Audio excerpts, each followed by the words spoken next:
आज का टॉपिक है कार्य ऊर्जा प्रमेय 11th क्लास। कार्य ऊर्जा प्रमेय हर बोर्ड एग्जाम में कोई क्वेश्चन बनता ही रहता है ना। तो सबसे पहले हम उस कार्य ऊर्जा प्रमेय का स्टेटमेंट, उसका प्रूफ है, फिर उससे रिलेटेड कोई भी इंटीग्रल क्वेश्चन। पहले इसका स्टेटमेंट देखिए। इसका स्टेटमेंट क्या होता है? किसी वस्तु पर लगाए गए बल द्वारा किया गया कार्य, किसी वस्तु पर लगाए गए बल द्वारा किया गया जो कार्य होता है वो उसकी गतिज ऊर्जा में परिवर्तन के बराबर होता है। किसी वस्तु पर लगाए गए बल द्वारा किया गया कार्य उसकी गतिज ऊर्जा में परिवर्तन के बराबर होता है। चाहे गतिज ऊर्जा में परिवर्तन हो लीजिए, चाहे गतिज ऊर्जा में कहीं कहीं वृद्धि भी लिखा रहता है, पर ये कंपल्सरी तो नहीं कि गतिज ऊर्जा में वृद्धि होगी, पर परिवर्तन हो सकता है ना। तो किसी वस्तु पर लगाए गए बल द्वारा किया गया कार्य उसकी गतिज ऊर्जा में परिवर्तन के बराबर होता है। ठीक है ना। यानी गतिज ऊर्जा का फार्मूला आप लोग जानते हैं, half M V square. M means क्या होता है? द्रव्यमान, और यहाँ पर v का मीन्स किससे है? वेग से है। ठीक है ना। ये आप फार्मूला पढ़ चुके हैं इसके पहले। तो जब गतिज ऊर्जा में परिवर्तन के बराबर लेना है, तो गतिज ऊर्जा में परिवर्तन के बराबर लेना है, तो इसमें आप एक मान लेते हैं किसी वस्तु की प्रारंभिक वेग को यदि हम u मान लें और अंतिम वेग को क्या मान लें? v मान लें, और द्रव्यमान तो वही रहेगा, द्रव्यमान वही रहेगा। तो प्रारंभिक गतिज ऊर्जा क्या हो जाएगी? प्रारंभिक गतिज ऊर्जा की बात करें, प्रारंभिक गतिज ऊर्जा तो हाफ एम यू स्क्वायर, और अंतिम गतिज ऊर्जा की बात करें तो ये क्या हो जाएगा? Half M V square. और परिवर्तन तो यानी अंतिम माइनस प्रारंभिक, तो half M V square minus half M U square. ये तो ये किसके बराबर होता है? कार्य के बराबर। ठीक है ना। यानी किसी वस्तु पर लगाए गए बल द्वारा किया गया कार्य उसकी गतिज ऊर्जा में परिवर्तन के बराबर होता है, अर्थात कार्य बराबर अंतिम गतिज ऊर्जा माइनस प्रारंभिक गतिज ऊर्जा। ठीक है ना। तो उसका स्टेटमेंट क्या होगा? पहले उसका कथन।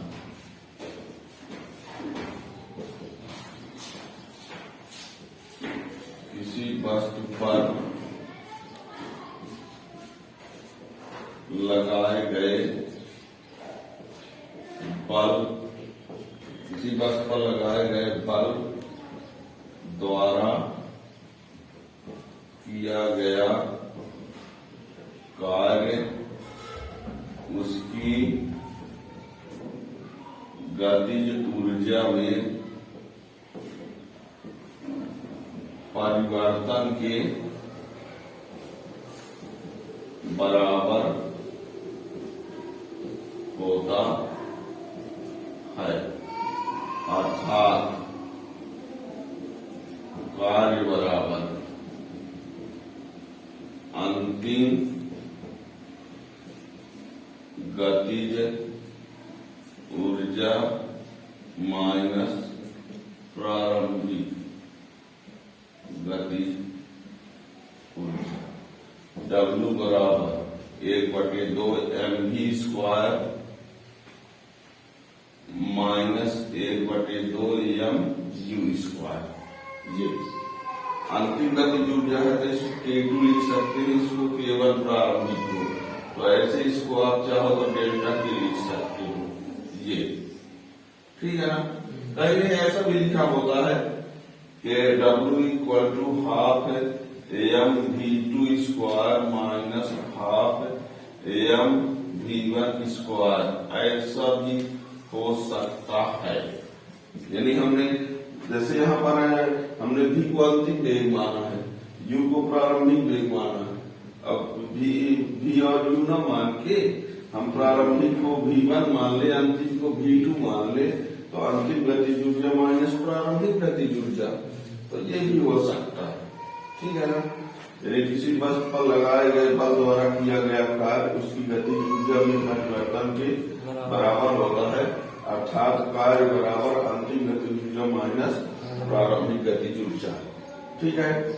अब यहाँ पर अब ये तो कह नहीं सकते कि गतिज ऊर्जा में वृद्धि के बराबर, ये कोई कंपल्सरी नहीं है कि कार्य बल द्वारा किया गया कार्य गतिज ऊर्जा में वृद्धि करेगा, ठीक है ना। गतिज ऊर्जा में कमी भी हो सकती है, गतिज ऊर्जा में वृद्धि भी हो सकती है, ऐसा भी हो सकता है गतिज ऊर्जा में कोई परिवर्तन ना हो, ठीक है ना। तो जब गतिज ऊर्जा में वृद्धि होगी, गतिज ऊर्जा में वृद्धि होगी तो अंतिम गतिज ऊर्जा माइनस प्रारंभिक गतिज ऊर्जा करेंगे तो उसका डिफरेंस जो आएगा वो प्लस में आएगा, और यदि गतिज ऊर्जा में कमी होगी तो अंतिम माइनस प्रारंभिक करेंगे तो वो माइनस में आएगा, और यदि बल लगाने पर भी गतिज ऊर्जा में कोई न वृद्धि हो रही है न तो कमी हो रही है तो डिफरेंस 0 आएगा। इसीलिए आप पहले भी पढ़ चुके हैं कि कार्य धनात्मक भी होता है, ऋणात्मक भी होता है और शून्य। तो इसके आधार पर आप लास्ट में कंक्लूजन में लिख भी सकते हैं, यदि किसी वस्तु पर बल लगाने पर उसकी गतिज ऊर्जा बढ़ रही है तो इसका मीन्स हुआ कि वो कुछ समय बल द्वारा किया गया कार्य धनात्मक, और यदि किसी वस्तु पर बल लगाने पर उसकी गतिज ऊर्जा कम हो रही है तो बल द्वारा किया गया कार्य ऋणात्मक, और यदि बल लगा रहे हैं गतिज ऊर्जा में वृद्धि न हो रही न कमी हो रही तो बल द्वारा किया गया कार्य शून्य, ठीक है ना। तो इसका प्रमाण, इसका प्रूफ देखते हैं।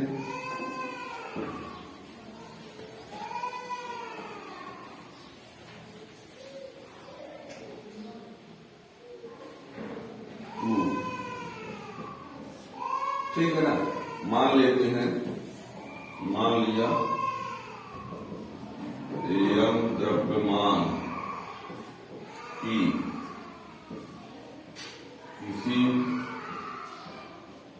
वस्तु का प्रारंभिक वेग u है। यम द्रव्यमान की कोई वस्तु है, उसका प्रारंभिक वेग क्या है? u है। जब उस पर बल यक लगाया जाता है तो उसका अंतिम वेग भी हो जाता है तथा उत्पन्न त्वरण ए व विस्थापन यस। देखिए, मान लेते हैं जब द्रव्यमान कोई वस्तु है और उसका प्रारंभिक वेग u है, यानी u वेग से गतिमान है, उस पर बल F लगाया गया। बल F लगाएंगे तो उसका वेग में क्या होगा? वृद्धि होगी या कमी होगी? यदि हम बल वेग की दिशा में बल लगा दिए तो वेग बढ़ जाएगा, तो वेग बढ़ जाएगा तो उस वेग को हमने भी कहा। या कि हम मान लीजिए बल की विपरीत दिशा में बल लगा दिए, वेग की विपरीत दिशा में, वेग की विपरीत दिशा में बल लगा दिए तो वेग घट जाएगा पर हो जाएगा अलग, है ना। आप जैसे मान लो हमने ब्रेक लगाने का प्रयास किया, तो ब्रेक लगाने का प्रयास किया तो इसका मीन्स होगा कि उसका वेग घट जाएगा। अब मान लो बाइक के आधार पर समझो तो उसमें एक्सीलेटर खींच रहे हैं तो वेग क्या होगा? बढ़ेगा, ठीक है ना। यदि आप ये मान लो कि जो बल लगाएंगे तो उसका वेग बढ़ भी सकता है, घट भी सकता है, ठीक है ना। दोनों स्थितियां हो सकती है, फिर भी जो भी होगा वेग अंतिम वेग को हमने भी माना, ठीक है ना। तो बल द्वारा किया गया कार्य W बराबर F इंटू यस, बल गुणे विस्थापन, W बराबर M A S, क्योंकि क्योंकि F इक्वल टू यम ए होता है, F इक्वल टू यम ए होता है। ये इक्वेशन फर्स्ट। ठीक, बल द्वारा किया गया कार्य बराबर बल गुणे विस्थापन, बल गुणे तो बल यानी अब विस्थापन यानी एस। अब F इक्वल टू यम ए होता है तो F यम ए लिख दिया, ठीक है ना।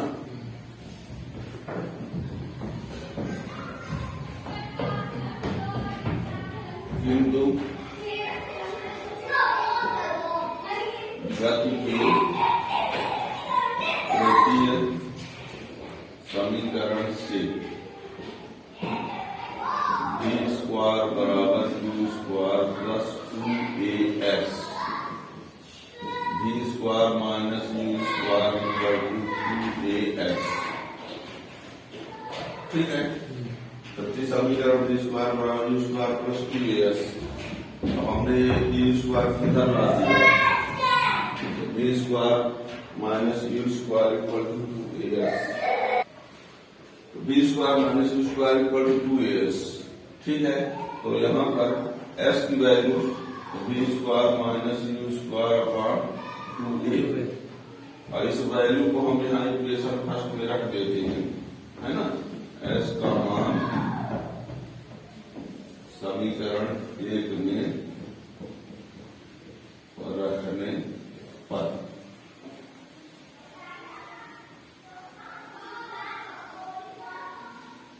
तो W बराबर क्या था उसमें, यम ए और यस की value v square minus u square upon 2a, ये से कैंसिल, तो W equal to M v square minus M u square upon 2, इस 2 को दोनों के साथ तो half M v square minus half M U square, W equal to ये K2 ये K1, अंतिम गति ऊर्जा माइनस। ठीक है, ये हो, इसी को हम चाहें तो ऐसा करके W equal to delta K लिख सकते हैं। ठीक,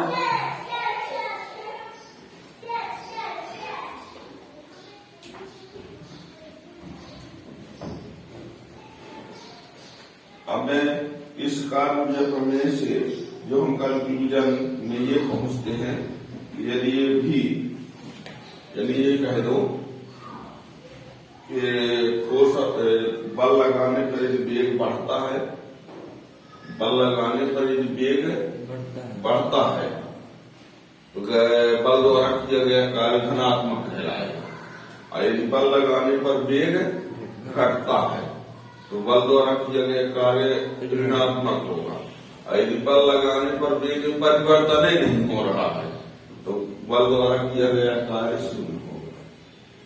ठीक है ना। ये कार्य ऊर्जा बहुत छोटी सी है ना।